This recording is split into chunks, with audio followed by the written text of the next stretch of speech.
The Golden Goose by Brothers Grimm. Once upon a time, there was a man who had 3 sons. The youngest son, named Simpleton, was often laughed at by his family and neighbors for being slow-witted and clumsy. His older brothers were considered clever and strong, and they were treated with more respect. One day, their father sent the eldest son into the forest to chop wood. Their mother gave him a delicious cake and a bottle of wine for his journey. As the eldest son entered the forest and began chopping wood, an old man appeared and said, "Please, kind young man, I am hungry and thirsty.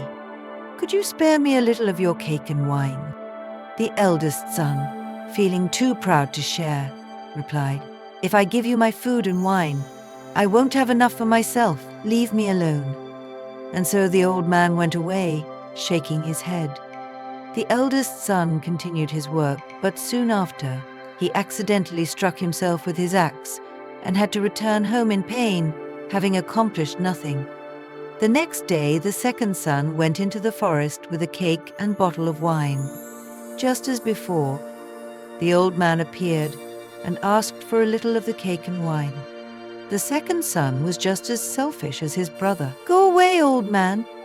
This food is for me." "Not you," he said.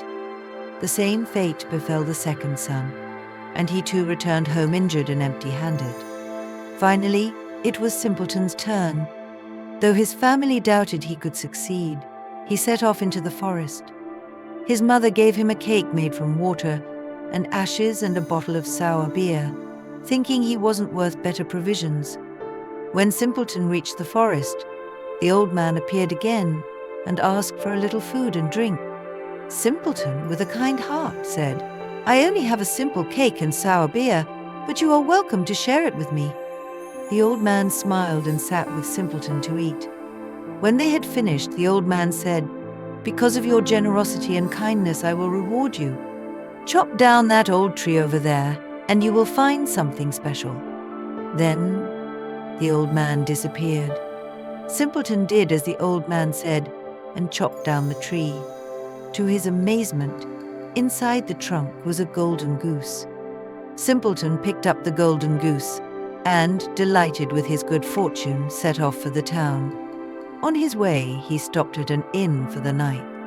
The innkeeper had 3 daughters who, upon seeing the golden goose, were filled with greed. They each wanted to pluck a feather from the goose to keep for themselves. The eldest daughter waited until Simpleton was asleep and crept over to the goose. But as soon as she touched its golden feathers, her hand stuck fast to the bird, and she couldn't pull away. The second daughter, trying to help her sister, reached out to pull her away, but she too became stuck. Then the third daughter tried to help, and just like her sisters, she found herself glued to the goose. In the morning, Simpleton woke up and, unaware of the 3 girls stuck to his golden goose, continued on his way.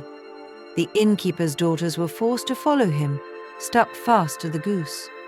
As Simpleton walked through the town, more people tried to help the 3 sisters, but each one who touched them became stuck too. Soon, a long line of people, all stuck together, trailed behind Simpleton and his golden goose. At last they arrived at the royal palace, where the king's daughter lived. The princess had never smiled or laughed in her life, and the king had promised that whoever could make her laugh would win her hand in marriage. When the princess looked out the window and saw Simpleton leading the comical parade of people stuck to the golden goose, she burst into laughter for the first time in her life. The king, true to his word, gave Simpleton his daughter's hand in marriage. And so, Simpleton, once considered foolish and clumsy, became a prince. He married the princess, and they lived happily ever after, with the golden goose as a symbol of Simpleton's kindness and good fortune. If you enjoyed this story, when you awaken, please give it a thumbs up and subscribe to our channel for more magical tales. Don't forget to hit the notification bell so you never miss an adventure. Sweet dreams, and see you in the next story.